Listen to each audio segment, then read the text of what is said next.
Ertu á leið heim úr vinnu? Stilltu á FM 89,1. Já, við ætlum að tala pólitík og við ætlum að tala VG sem náttúrulega á tímamótum og þá kannski snjallt að fara þess aftur, leita upp af sinns og horfa yfir farin veg. Það vill svo til að Pétur Hrafn Árnason, sagnfræðingur, skrifaði stóra og mikla bók út með hana þannig, lyftir þess upp, þetta ekki, þetta hægt að lesa þetta upp í rúmi, þetta nær því. Hún létt og góð. Já, sumarbækur orðið þannig að það ekki hægt að lesa upp í rúmi lengur, maður að lesa við borðstofuborð. Þú bókið þín heitir Hreyfingin rauð og græn og fjallar líklega upphaf VG og fram til hvað? Hún fjallar sem sagt fyrstu 20 ár í sögu flokksins. Og sem var 2019. Já. Sem komin inn í þessa ríkisstjórn. Já. Og sem sagt samin rauninni út af því afmæli. Þetta nú veru þannig séð offisjál saga að því leiti að það flokkurinn sem að leita til mín. Já. Og tilkynir það að þeir höfðu hug á að láta rita sögu flokksins tilefni á 20 ára afmælinu og hvort að ég væri til að taka það að mér. Já. En af hverju þig? Ert þú VG-maður? Ég var svolítið hissa vegna þess að ég hef aldrei verið það. Já. Aldrei verið í flokknum með tengdur flokknum á neitt nátt og ég vissi og þekki að innan þeirra raða fjölmargir úr minni stétt, margir sem ég þekki bara mjög vel og hefðu þannig séð, ég hefði haldið að það hefði verið nærtakara fyrir þá að láta skrifa svoleiðis sögu fyrir sig vegna þess að eins og við þekkjum það kannski að þegar stjórnmálahreyfingar á annað borð að setja stóran pening í útgáfamál þá það væntanlega eitthvað þegar við láta prenta eitthvað fyrir sig til þess að lofa fólki hvað ætlar að gera í framtíðinni ekki til þess að fara að rifja upp það sem er gerð í fortíðinni. Nei, vil helst gleyma því. Ef þeir gera það þannig þá sjaldan eins og Framsóknarflokkurinn eða Sjálfstæðisflokkurinn þá fá þeir til sín einhverja innmúraða aðila til þess að skrifa sótthreinsaða sögu. Framsóknarflokkurinn fékk fyrir þingmann Þórarinn og Eiðum og Sjálfstæðisflokkurinn í það eina skipti sem þeir hafa skrifað eitthvað þá var það myndabók sem Hannes Hólmsteinn að láta henn skrifa. En VG fer þess að aðra leið þeir... Herðu, þá þrautið þín að búa til sögu úr þessu. Já. Þú þarft að vita, hver þessi aðalpersóna? Hvað VG? Má ég byrja þar? Já. Hvað af því að það náttúrulega rót í vinstrinu á 10. áratug síðustu aldar. Já. Maður gæti tengt þetta við hrun Sovjet og svona og svo sem allir lagi að gera það þótt að Sovjetir hafi kannski verið að hrynja gagnvart vinstrinu í vestrinu áratugum þar á undan. Vinstrið að gera upp við Sovjetríkin kratandir mjög snemma og síðan það Ungverjaland og Tékkland og Afganistan og margar ástæður. Og það oft talað svona frá 89 og þá kemur áratugur þar sem að vinstrið í vestrinu fyrir að endurskoða sig og það annars vegar verður svona hægri sveifla í vinstrinu það sem segja að sósíalisminn tapaði, sósíalisminn gagnslaus efnahagsstefna, við erum að taka upp efnahagsstefnu hægrisins sem nýfrjálshyggjan og þetta hinn svokallaði blerismi og við sjáum þriðja leiðin og sem til í svona ýmis konar útgáfum samfylkingin náttúrulega afkvæmi þessara hræringa. Já. Síðan var önnur sem var það að það má vera að sósíalisminn virki ekki og eitthvað svona en sósíalismi var náttúrulega farvegur mannréttindabaráttu á 20. öld. Hann var farvegur fyrir kvennabaráttuna, hann var farvegur fyrir réttindabaráttu jaðarsetta hópa, hann var barátta fyrir umhverfinu og friðarbarátta og eitthvað fleira og þannig að við ætlum að búa til flokk í kringum það og VG sannarlega hluti af þeim með. En svo náttúrulega blæbrigði á milli landa. Já. Og þá hvað var það sem kom saman í VG sem að þetta þetta ólíkir hópar ef þú reynir að draga upp það mynd af því hverjir mættust og ákveða nú ætlum við að vera VG saman Það náttúrulega fyrsta lagi sá undirliggjandi strengur í kannski félagshyggju á Íslandi alla 20. öldina að það var þessi leitin að stóra vinstriflokknum, að sameina vinstrimenn sem að náttúrulega alveg frá 3. áratugnum þriðja áratug 20. aldar sko þá inn á lok aldarinnar sem sagt verður hugsjón, eins og bara leita heila að grali að stofna stóran vinstriflokk sem að gæti verið alvöru afl til mótvægis við stóran miðjuflokk og svo stóran hægriflokk. Þessi hreyfing fær náttúrulega fyrstulega ákveðin byr með falli Sovétríkjanna eins og þú nefndir hann. Þannig að það sem að áttu vera sundrandi þráður á milli jafnaðarmanna og svo sósíalista, hversu gagnrýnir þeir voru á Sovétríkin og svo hversu hlynntir þeir væru NATO aðild eða ekki, það áttu bara ekki lengur að vera issue. Herinn var að fara, gerðu flestir ráð fyrir, þannig að það ætti enginn þurfa að vera að rífast það. Þannig að sá þáttur náttúrulega er að hverfa, smátt og smátt. Og svo það annað sem að sko kannski svolítið stór póstur þarna á miðjum 10. áratugnum. Það að það var að verða til svona ákveðin eilíðarvél í íslenskri pólitík. Það að segja samstjórn Framsóknarflokks og Sjálfstæðisflokks. Hún verður til hérna 1995. Og ég held að mjög margir sem að tengdust alþingi pólitískri væringum á þessum tíma, þeir vissu það. Þetta væri fara að vera þó nokkur kjörtímabil sem reyndist rétt. Þannig að þá eru þarna 4 flokkar. Og annað við má skjóta inn að náttúrulega R-listinn 94, hann sýnir sko árangur af samstöðu. Þannig að það verður svona trúum að lausnin á að rekja valdaflokkana frá völdum er samstaða. Já, akkurat. Býsti við að hafi spilað inn. Algjörlega sko. Þannig að þá eru þarna 4 flokkar sem að þar að auki, eins og þú varst að benda á höfðu verið núna með reynslu af samstarfi gegnum R-listan, að þeir eru komnir þarna kannski ákveðna endastöð og það eru þá sko þjóðvæki, alþýðubandalag og alþýðuflokkur, gömlu A-flokkarnir eins og eru voru kallaðir og svo svo kvennalistin sem að hafði verið svona að kvarnast úr honum fylgið svona síðustu árin þarna fram á miðjan 10. áratuginn. Og kannski var komin á þann svona stað í líftíma sínum að hann hefði þurft svona endur nýjun, kannski þriðju kynslóðina eða eitthvað slíkt. Og kannski var ekki sá þróttur í félaginu sem að kannski var áður sem hefði getað gert það. Já, og svo líka það að í kvennalistanum var náttúrulega svolítil svo stefna sko að hann væri róttækur andófsflokkur en ekki valdaflokkur og ætti þar leiðandi ekki heima í formlegu við ríkisstjórnarborðið. Þannig að heldur hann ætti heima í sölum alþingis með háværi rödd þar fyrir ákveðnum baráttumálum sem að svo skila sér svolítið inn í sérstaklega fyrstu ár Vinstri grænna. En þessir 4 flokkar eru komnir þarna ákveðna endastöð, byrja að tala saman bara fljótlega snemma í lok árs 95 fram á árið 96 fótur fyrir því að við leggjum þessa flokka niður, stofnum einn stóran. Og lengi vel lítur það svo sem bara út þannig að það geti bara gerst.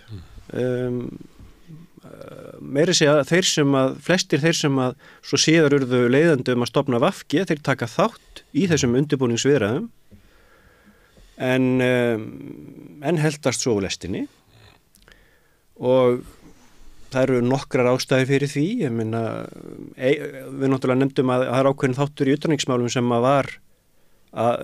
hafði verið sundrandi faktor en var að fjara og þar að segja kalda stríðið og hrun austurblokkarinnar.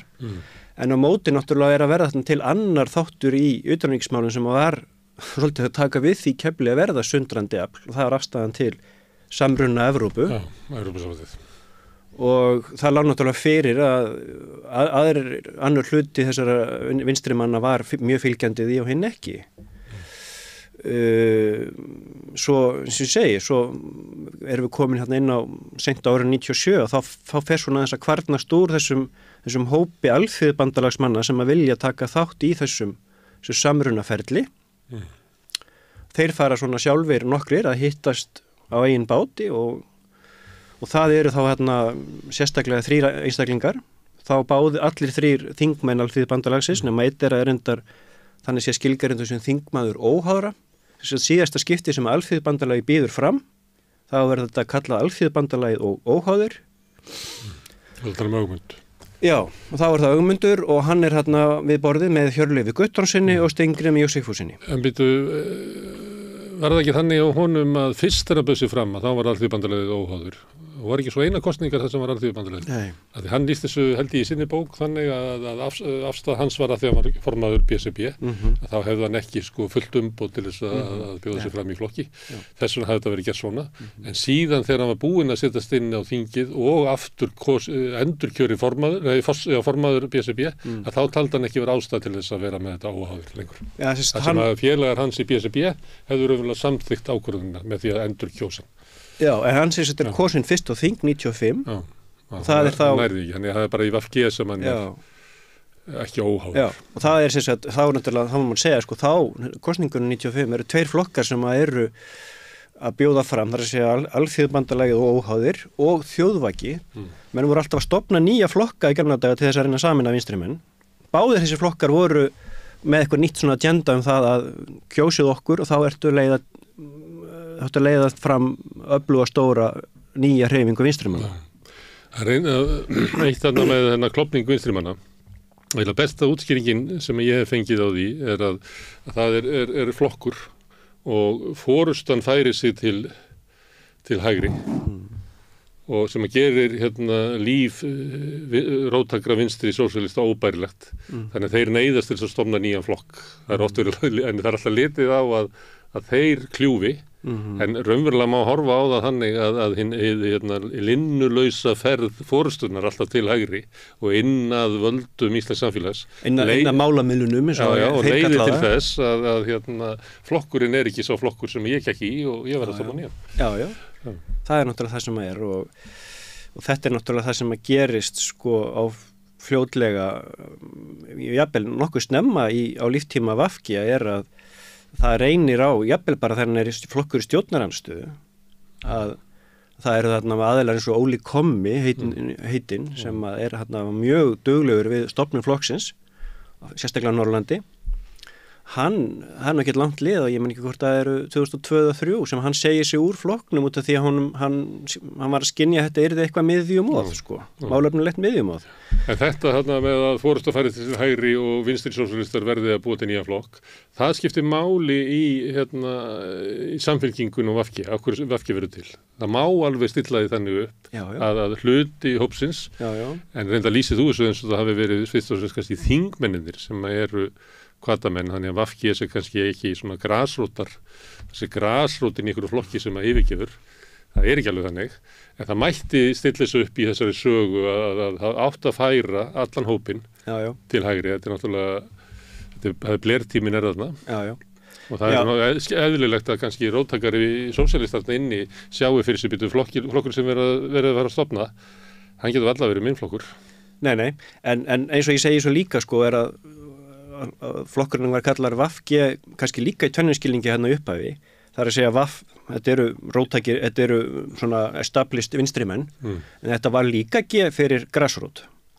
Þeir reyna aktíft allir sem eru að koma að þessu frambóði að laða að nýtt fólk og fá fram jafnvel fólk sem hafi aldrei áður verið merkt pólitík inn á frambóðslista og meiri segja í sömum kjördæmunum í fyrstu kosningunum hérna 99 það er fólk sem hafi aldrei komið nálægt pólitík sko, sem að leiða eins og Suðurlandi og Norrlandi vestra og þannig að sko, en sannarlega þeir aðilar sem eru þarna fremst í stafni, það eru vissulega menn sem að voru tengdir sérstaklega þá Alþýðubandalaginu, það eru Steingrímur og Ögmundur.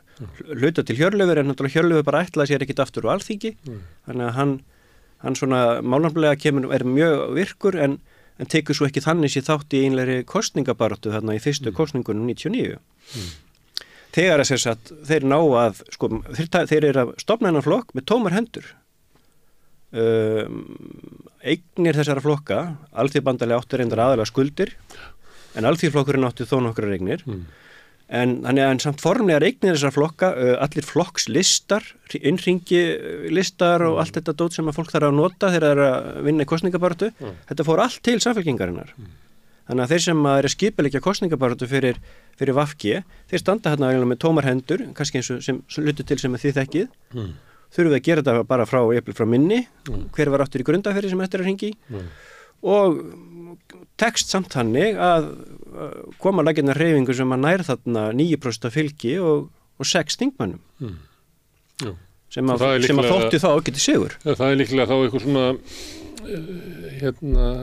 dómur það að það var hljómgrunn fyrir þessu, þetta var ekki óanægju klofningsframboð tveggja þingmanna. Já, einmitt, alls ekki. Það er ekki að loka þannig. Og þá horfum maður kannski á söguna, að það sem þessi hugmyndum að sameina vinstri menn hérna á Íslandi. Þetta er ábyggilega flókin saga og tengist kjördæma skipan og einhverju fleiri, þú veist, hvenar það gerist að flokkarnir ná að verða stórir, sko, það er betra, það verða frekar til stóri flokkar, það sem eru fáir þingmenn í hverju kjördæmi og þau verða allra stæðst það sem er bara einn. En það sem eru margir þingmenn í kjördæmi, að þá, eins og þess núverandi kerfi, er eiginlega kerfi sem er svona 7-9 flokkakerfi. Það bara liggur í hlutans eðli og þú sér þetta bara, þú skoðar Holland eða eitthvað, það sem landið eitt kjördæmi, það sem eru sko 17 flokkar á þingi og þú sér þetta í Brasilíu, það sem eru sko mjög margir þingmenn í hverju kjördæmi, ég held að séu bara 40 flokkar á þingi þar, en svo ertu með Bretland og Bandaríkin, það sem eru bara, þannig að það er, að hluta til er eitthvað svona hugmynd á baku það, þetta er svolítið gaman að segja þetta vegna þess að Samfylkingin til dæmis sem er alltaf að vilja vera stóri flokkurinn, einn stór flokkur, hann er alltaf að berjast fyrir landi við eitt kjördæmi sem er eiginlega vinnur gegn hugmyndin að verði eitt stór flokkur. Já, það er. En þau halda þetta sér drifið áfram af hugsjóninni.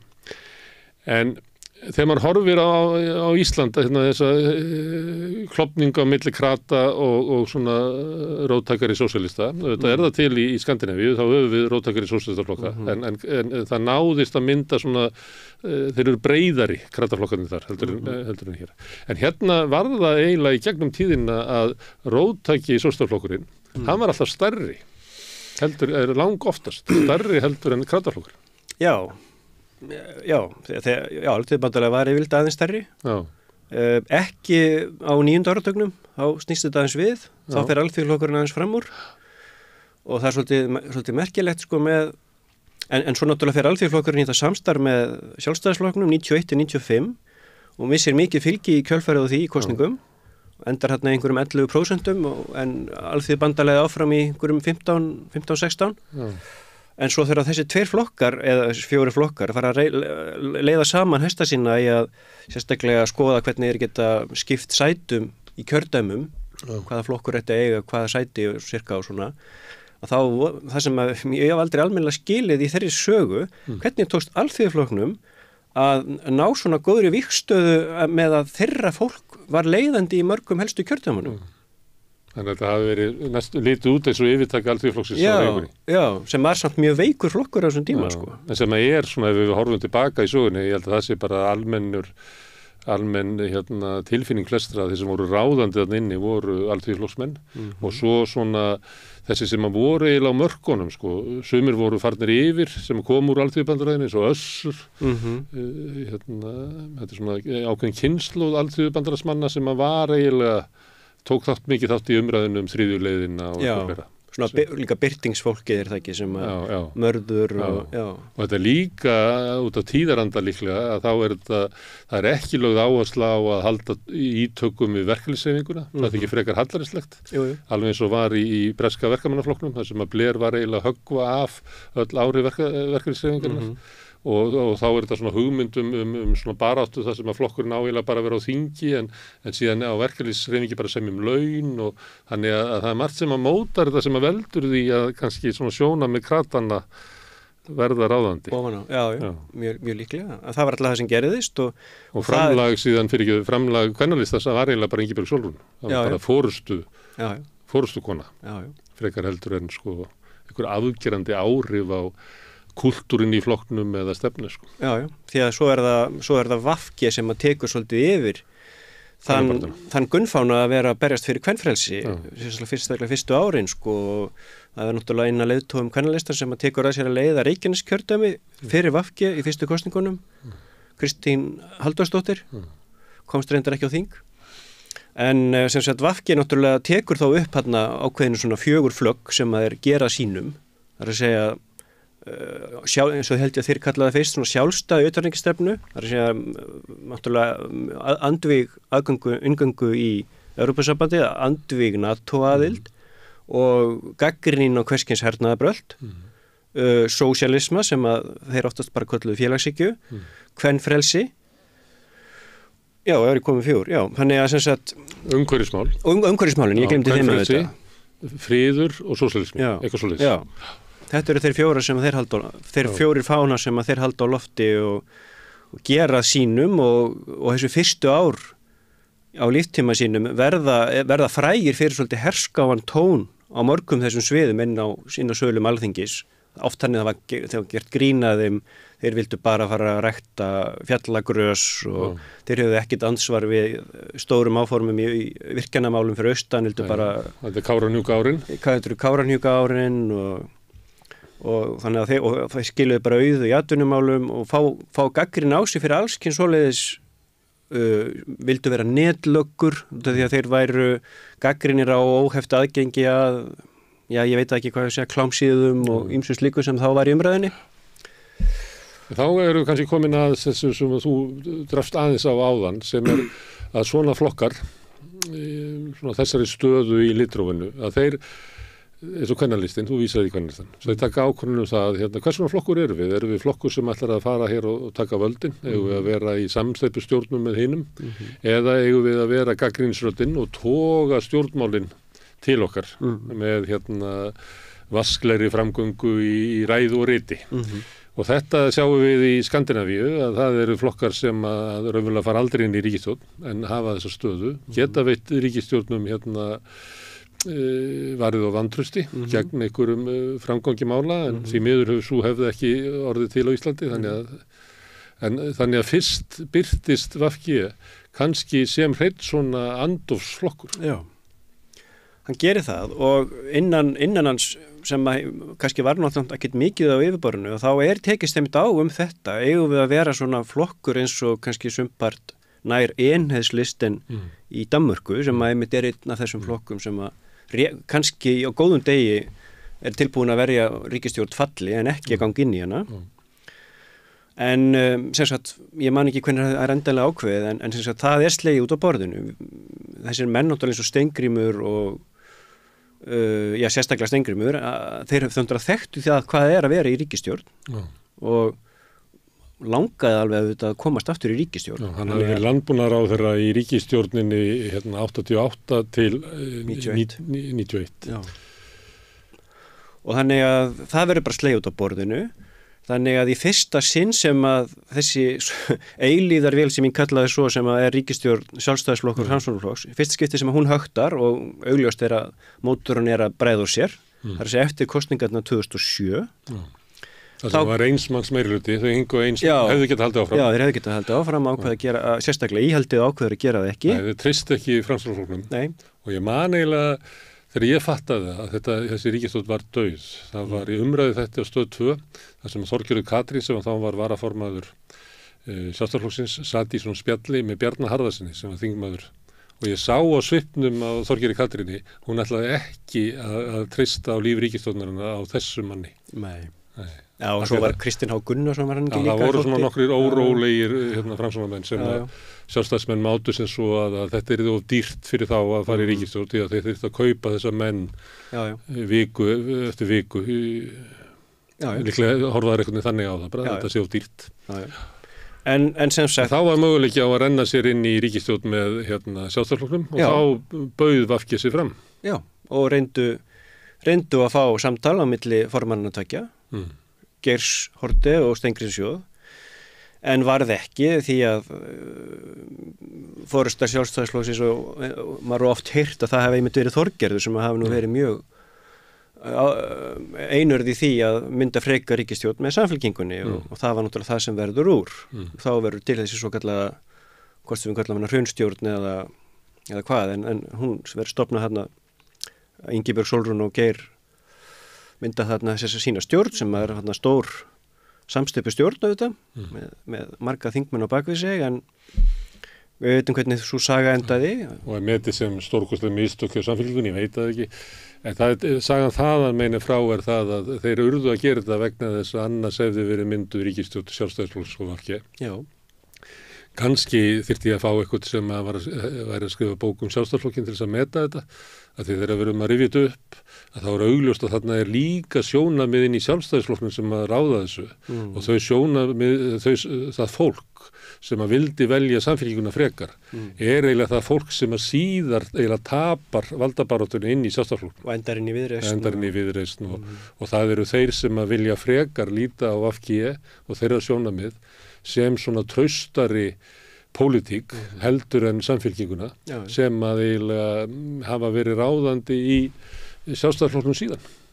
Já, það má líklega segja það sko. Allavega ef maður les Dagsteina, þá var verið að tala um samfélkinguna sem svona hálfgerðan óábyrgan flokk svona sem að eldir einhverja vitleysu og er ekki inn í raunverulegu pólitík. Nei. Ég held að Davíð hafi nú alveg frá fyrsta degi verið mjög gagnrýninn á samfélkinguna. Hún var náttúrulega sömuleyti stofnuð gegn hún. Jú. Og við veit að við erum ekki að tala um samfélkinguna. En einn af hörmum hennar er einmitt Davíð Oddsson. Af því að hann er 99 er hann náttúrulega með ótrúlega drottnandi stöðu bara í íslensku samfélagi. Og samfélkingin er stofnuð sem mótvæði við sjálfstæðisflokkinn og snýr að honum og fer svo að reyna í kópir hann. Og þannig að samfélkingin er alltaf að leita hennum sterka leiðtoga á móti Davíð og að sömuleyti þá var þetta ekki svona góð uppvaxtarár fyrir samfélkinguna að vera með sjálfstæðisflokkinn svona í þessum ham. Nei, enda fer fylgi þeirra svolítið sveiflast og jafnvel oft niður við en meðan að VG bara vex jafnt og þétt. Þeir fá hérna sko 9,1% í fyrstu kosningunum, missa smá fylgjarindar 2003 en svo eftir það í kosningunum 2007 og svo náttúrulega sérstaklega 2009 þá fer fylgi þeirra bara lóðbeint upp sko og þeir enda þarna sem flokkur með yfir 20% fylgi í kosningunum þegar eftir að ríkisstjórn Geirs og Ingiberg var farin og það er mynduð þarna minnihlutastjórn með VG og samfélkingu. Stuðningi Framsóknarflokksins gegn því að það yrði sett í gang vinna við endurskoðun stjórnarskrárinnar. Alltaf gaman að rifja þetta upp. Alltaf gaman að rifja það upp, sko. Veitu hvernig það endaði. Og svo stjórn svo fer í kosningar hérna í apríl 2009 og samfélking enda nær líka ágætis kosningum. Hún vex en VG fer í 23% fylgi ef ég man rétt og bara sjónarmunum fyrir neðan sjálfstæðisflokkinn, sko. Og þá gerist það sögulega að A-flokkanir, eða vinstriflokkanir, ná hreinu meirihluta á Alþingi sem aldrei hafi gert áður. Já, þeir eru saman með 34 þingmenn. Já, og þá kemur sko saga sem að hérna er erfið, en kannski má ein útgáfanaðinni væri að þegar það loksins gerðist, þá kom í ljós að þessi flokkar vissur ekki hvað þeir ætluðu að gera við. Þeir höfðu týnt sér einhvers staðar á leiðinni. Þannig að það sem að þeir gerðu var bara endurreisa sko þetta kapítalíska kerfi sem hafði hrunið. Það er svona við róttækjari sósíalista getur sagt það svo. Já. En það komur líka náttúrulega kannski í ljós að þetta fólk saman var kannski ekki besta tími til þess að vinna saman þegar það árindi. Þannig að það var sundrung mjög fljótlega. Já. Það fyrir náttúrulega kannski eftir í hvernig maður lítur á það. Ég myndi nú segja að það sé ýmislegt sem að þessi vinstri stjórn gerði, sérstaklega bara í hvernig tóku á efnahagsmálunum sem að hafi tekist vel. En hvort við gagnrýnum hana fyrir bara hreinlega að færa sér mikið í fang. Það var allavega einn póstur sem ætti að vera gagnrýnum fyrir. Það er mjög klassísk greining að það er stjórnarskrármálið umsókninu með ESB að þeir ætla að breyta öllu. Stokka upp sjávarútvegskerfið. Þeir stokkur reyndar upp ráðuneyti líka, fækkuðu ráðherrum og þeir stóðu í ýmis konar tiltektum. Já. En þannig að strax þarna sumari þegar verið að mynda málefnasamningin fyrir stjórnina, þá sem sagt kemur í ljós að samfylkingin er mjög hörð á því að það verði sótt aðild að Evrópusambandinu.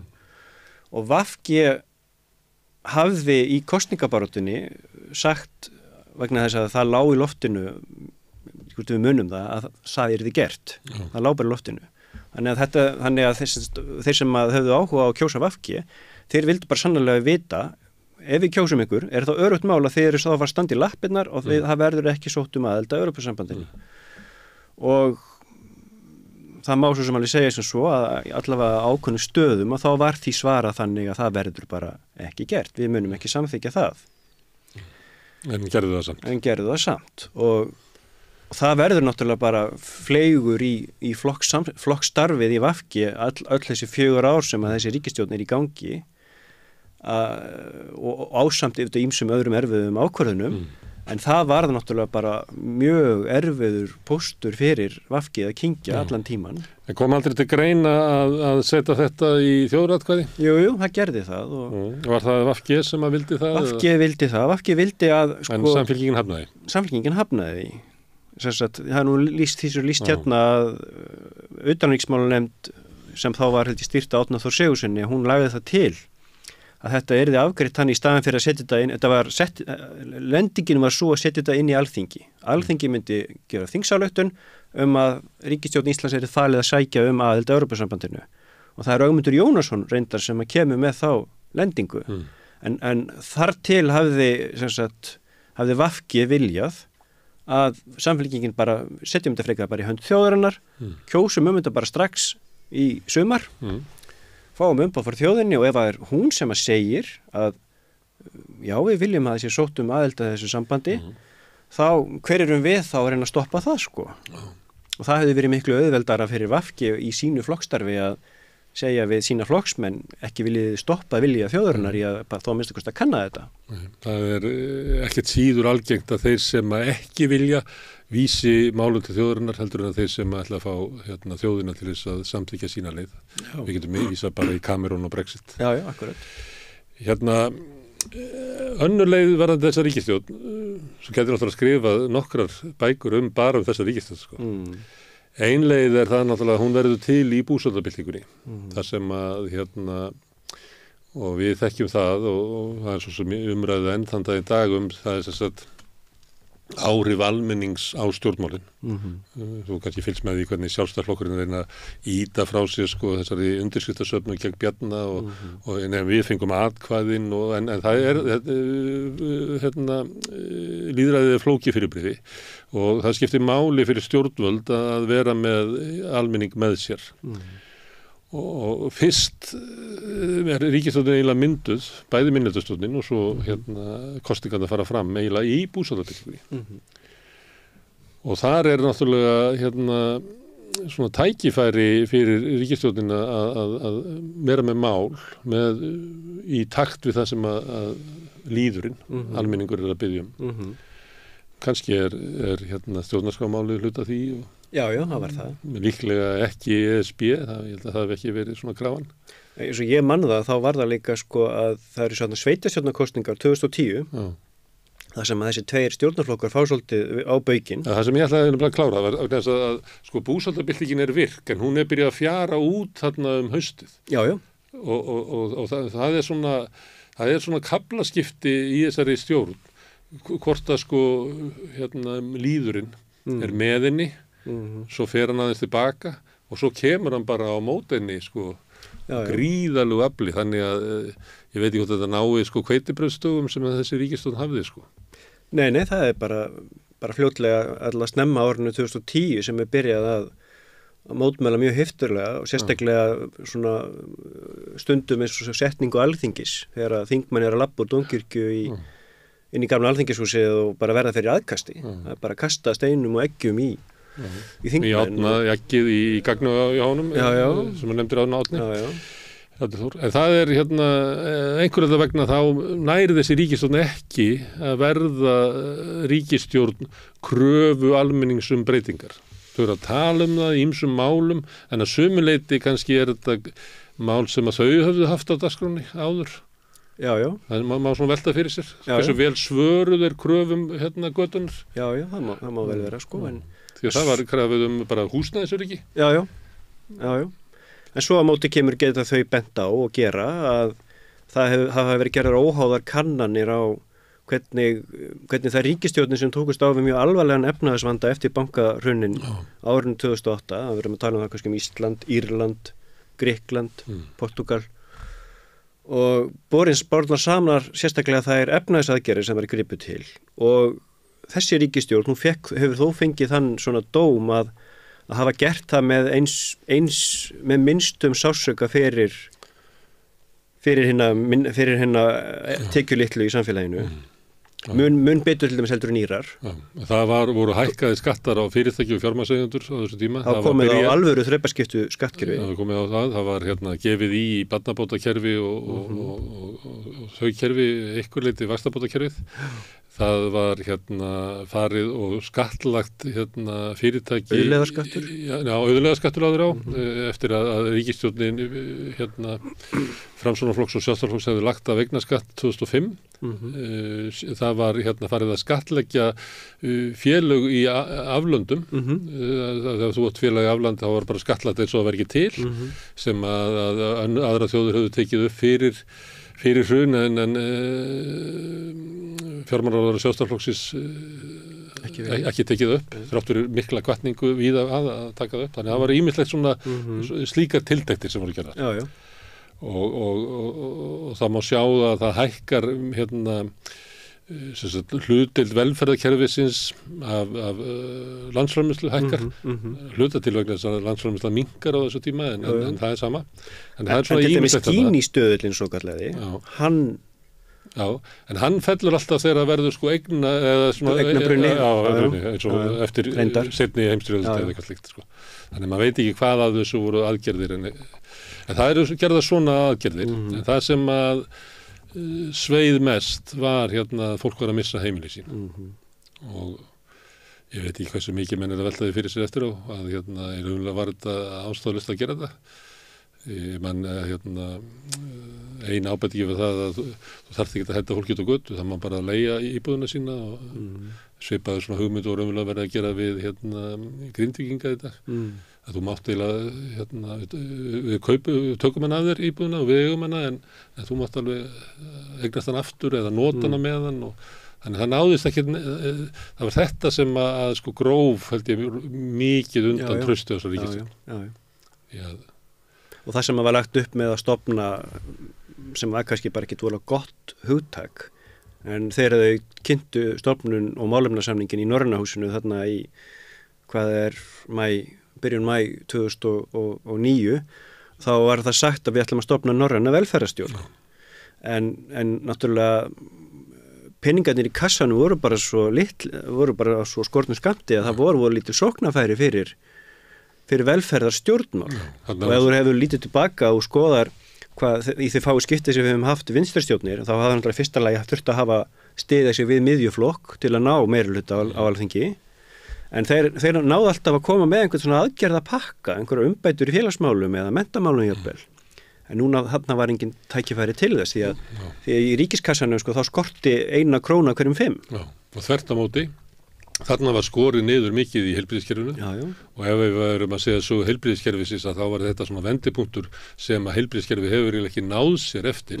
Þarna er hoggi niður lífeyri til öryrkja og eftirlaunafólks sem að veldur því að til dæmis kjör öryrkja fara frá lægstu launum dunka niður og hafa ekki náð sér þar aftur og ég held að öryrkjabandalagi meti þetta á 100.000 krónur á mánuði í dag en þetta gerist allt á þessu tíma að það eru gerðar alveg heiftarlegar svona niðurskurðar aðgerðir á þessu tíma þó svo að megi síðan benda á annað sem er gert til dæmis að það sem var talað á þessu tíma og hefur benda á síðan og Steingrímur hefur örugglega verið að benda á að þarna var Alþjóðagjaldeyrissjóðurinn að fallast á skattahækkanir sem hann er vanalega ekki til að gera.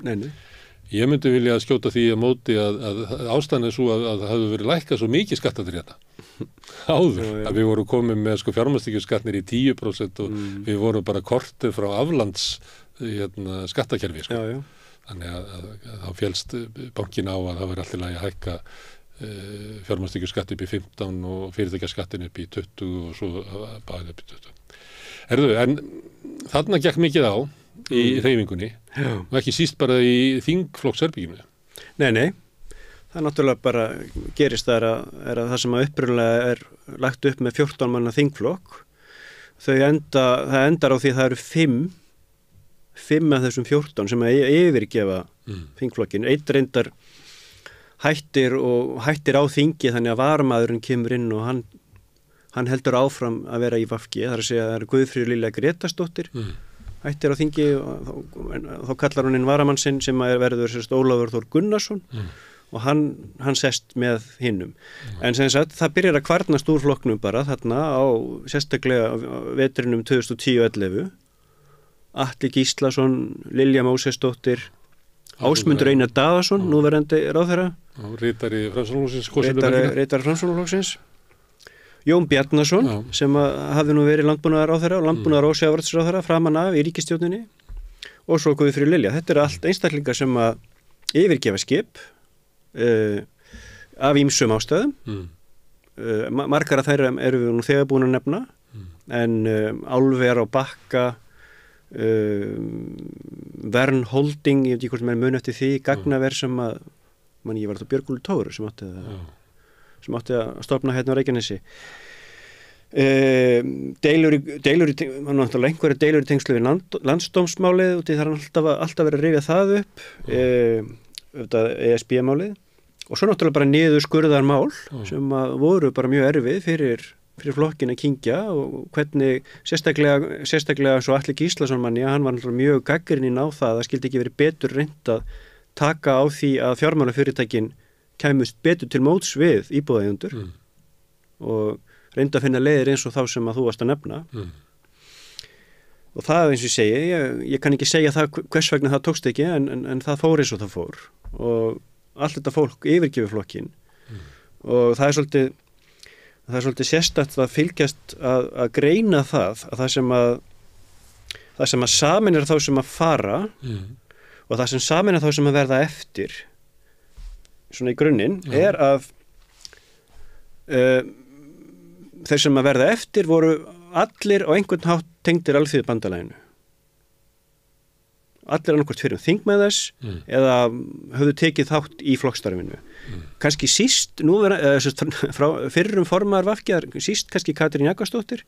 Hún hefði komið inn í þetta raunverulega, er ekki 2003 minnum hún hafi sagt og þá komum fyrst inn sem í kannski, eða í borgarstjórnarkosningu 2002 kannski. Já, hún var varaformaður 2003. Hún hafði ekki fortíð í flokkunum hann. Nei, gömlu, nei. En eins og sem sagt Steingrímur, Álfheiður Ingadóttir, Ögmundur sko hafði aldrei verið í Alþýðubandalaginu, hann var óháður.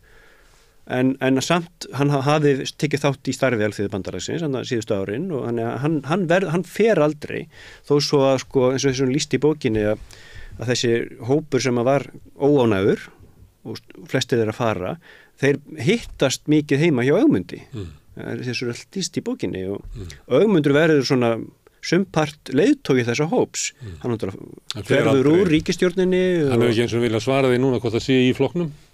Nei. En hann hefur hæðst af flokknum. Hann kallar þetta hreyfingi sig hvorki vinstrinni græn hefur að vísa í bókinu þetta sé hreyfingin framboð. Já. En hann samt sko hann var ekki einn af þeim sem yfirgáfu skip. Jafnvel þó að formaðurinn Steingrímur hélt að hann væri að fara að gera það en hann gerði það aldrei. Þeir menn héldu áfram að starfa saman að alltaf starfa í sömu ríkisstjórninni. En alveg frá þessum tíma og raunverulega fyrir, þú myndist á Óla Komma og ég fór og googlaði svolítið segir sig úr VG og bara, þetta er svona ekki góð sakfræði í sjálfsögur en það ágæti svona leið, mann fær svona sýnisotn og ég tók svona alls konar fólk og þá er náttúrulega Lilja Móses og Atli Gísla og Ásmundur sem fara bara 2011 og svo fara, Óli kom yfir það að fara 2012 samkvæmt einhverju frétt, hann er kannski komið inn aftur sko. Já. Og Þorvaldur Albaníuvaldi, það var á svipuðu tíma. Já. Og svo 2013 þá var hann Þorsteinn Bergsson hann fyrir austan og Jón Bjarnason og Hjörleifur og Anna Ólafsdóttir Björnsson sem hafði komið og Guðfríður Lilja Grétars og síðan líða 4 ár í stjórnarandstöðu og svo kemur 2017 og þá var það Drífa Snædal og Gísli Garðarsson og Ugla Stefánía og Magga P. og svona hægt og bítandi og svo 2020 Andrés Ingi Jónsson og Rósa Björk og Eydís Blöndal og svo núna 2023 hefur komið svolítið hálfskjöfla. Ég var í fyrra Daniel út af útlendingamálum. Já. og ég veit ekki, myndi það halda ef við myndum horfa á þetta að það sem fólki sem að fara kannski fólk sem á ekki svona rætur inn í svona alþýðubandalags. Nú náttúrulega svolítið liði, þannig að það nú kannski orðið flóknari saga, sko.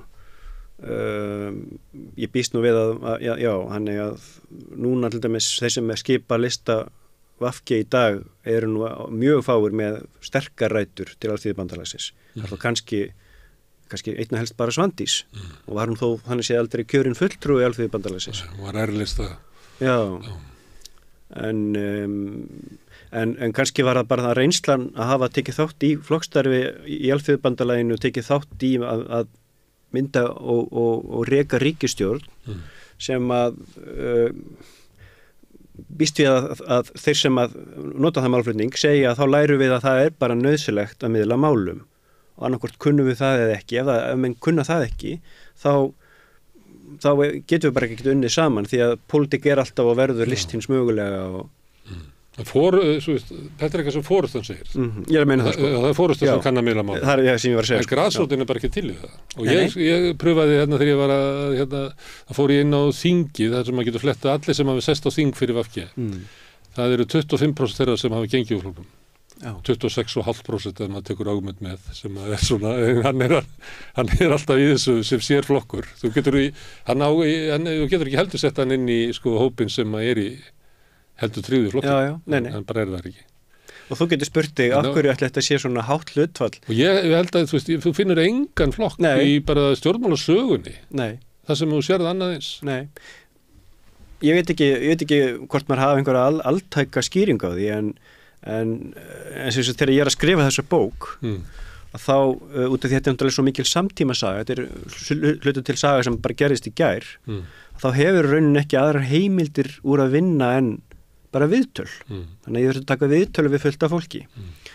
Og mér fannst alveg sláandi að jafnvel þeir sem hafðu farið úr flokknum í fússi, miklu fússi, þeir hafðu enn taugar til hans. Það var eitthvað við hreyfinguna eða flokkin sem að var rosalega gaman á góða árunum. Þannig að ég kynntist vola mikið á góðu fólki. Þetta voru svo góðar hugsjónir sem vorum að berjast fyrir. Þannig að hluta af hjarta mínu alltaf að ennþá. Var mér sagt þá, sko. Þetta er ekki trúvillinga. Þú hefur ekki fengið til að hrækja á biblíuna. Nei. Og ég ætla að segja reitt, sko, þegar kom svona við vorum að íhuga að búa til Sjálfstæðisflokkinn. Þá fór ég og ræddi við fólk sem hafði verið í VG og gamla verkalýðskrata úr alþýðubandalaginu, fólk sem hafði tekið þátt í búsáhaldabyltingunni, fólk sem hafði verið í Pírötum, í kvennalistanum og eitthvað fleira. Og var svona bara að reyna að skilja hvernig og ég, maður verið mjög fljótlega var við þetta að fólk sem tekur þátt í baráttu saman, það tengist mjög sterku böndum og það bara, ég held að fólk fatti það bara leið og að fyrir að hugsa út í það, sko. Þetta svona, við erum að vinna saman einhverjum verkefnum og ef að fólk fer yfir ævi sína, það að vinna sigur með hópi fólks alveg dásaleg tilfinning, sko. Og líka sérstaklega ekki að verra ef það hefur verið mikið andó fyrst og takist að brjóta sig gegnum vegginn með hópi fólks, þetta alveg dásaleg tilfinning og myndar sterk bönd á milli. Og þar af leiðandi það líka þannig að það segir kannski meira slík tengsl, hvort að þú yfirgafst skútuna 2003 og hann 2017, það getur verið bara hvernig þú metur saman annarslega svona félagslegu tengslin og svo hugsunina, þannig að þetta er rosalega flókin blanda. En það sem að kom mér mest á óvart var hvað fólk sem hefur tekið þátt í svona baráttu sárt eftir átök við Samherja.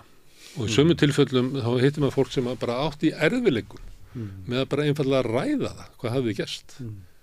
Og þannig að sko pólitík er mjög persónuleg mál og ég hef líka tekið svona sirpu að við ræða bara við venjulegt fólk og þá kemur það líka fram að þóttu sett ekki þáttakandi í einhverju þingflokksherbergi eða einhverju grasrótarstarfi eða eitthvað svoleiðis, að ef þú bindur traustið við einhvern stjórnmálamann sem að segist alltaf að gera eitthvað og hann svíkur það síðan, þá upplifir það fólk sem eitthvað svona raunveruleg svik, ekki eitthvað svona eins og það hefur horfað á bíómynd, þetta er raunveruleg svik.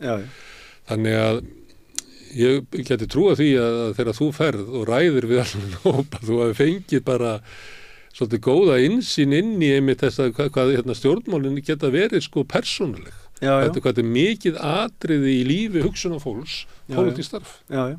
Og ég segi, nú hef ég ekki samanburðum við aðra flokka, en bara eins og þessar tölur sem varst að lesa hlutfall þeirra sem annar bara hafa sest á þing fyrir VFG, hafa horfið úr hreyfingunni, það segir manni, það hlýtur að vera eitthvað sérstakt varðandi það hversu sterkar hugsjónir þar á baki. Eða svikin stór. Og svikin stór, að þegar að flokkur í ríkisstjórn lætur hjá liðast að gagnrýna loftarásar á Líbíu, eins og var til dæmis í tíð Jóhönnu stjórnarinnar, að það verða svik eins og alvarleg svik innan fjölskyldu.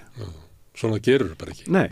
Þú stendur með þeim sem verið stendur með þínu fólki. Já, og eins og með Gaza núna, þú sér það að ég held að sé önnur svona bylgja sem að koma frá VFG, að fólk bara skilur ekki að hverju ríkisstjórnin stígur ekki sterkar fram og fordæmir sko þjóðarmorð í tungarði Evrópu. Þetta er bara hryllingur.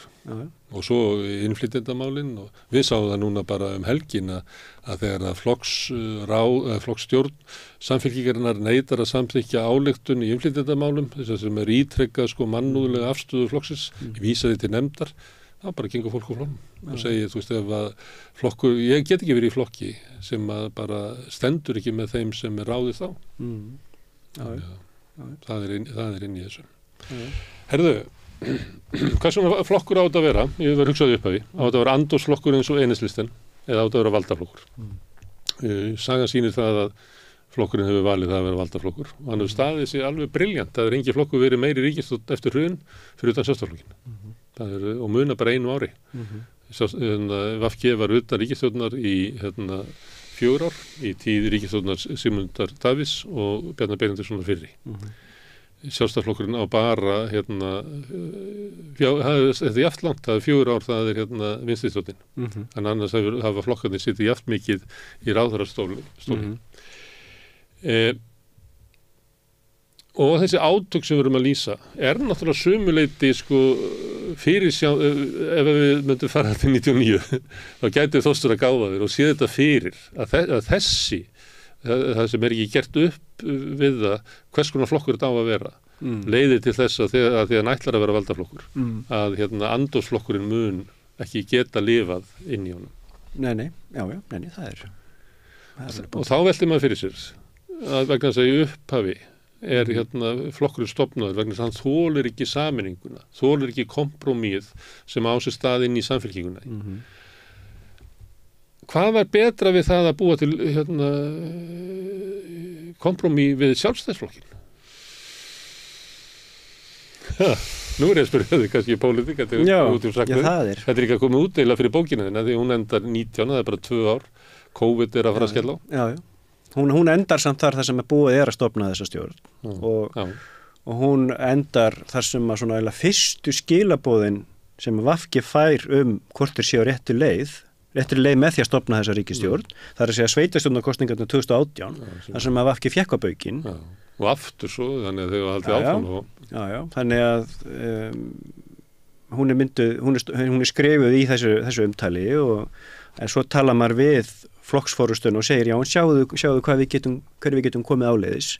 Það er baráttumál, heldur þú alltaf ef að Framsókn og Sjálfstæðisflokkur og ég veit ekki, Viðreisn hefðu myndað 3 flokka stjórn, heldur þú að þau hefðu væri núna að berjast fyrir þessum málaflokkum? Kynrænt sjálfræði? Þau náðu því í gegn. Já. Þau náðu í gegn þungunarofinu.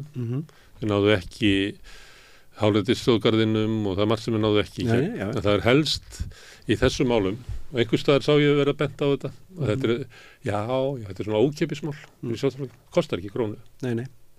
Það er það sem þau náðu í gegn. En það sem þú ert að segja og ertu glendur fólk sem að þú tala við sérstaklega í fórustunni að þetta var mjög ríkt þarna 2017 að segja að þau væru eiginlega svona skaðaminnkun. Já.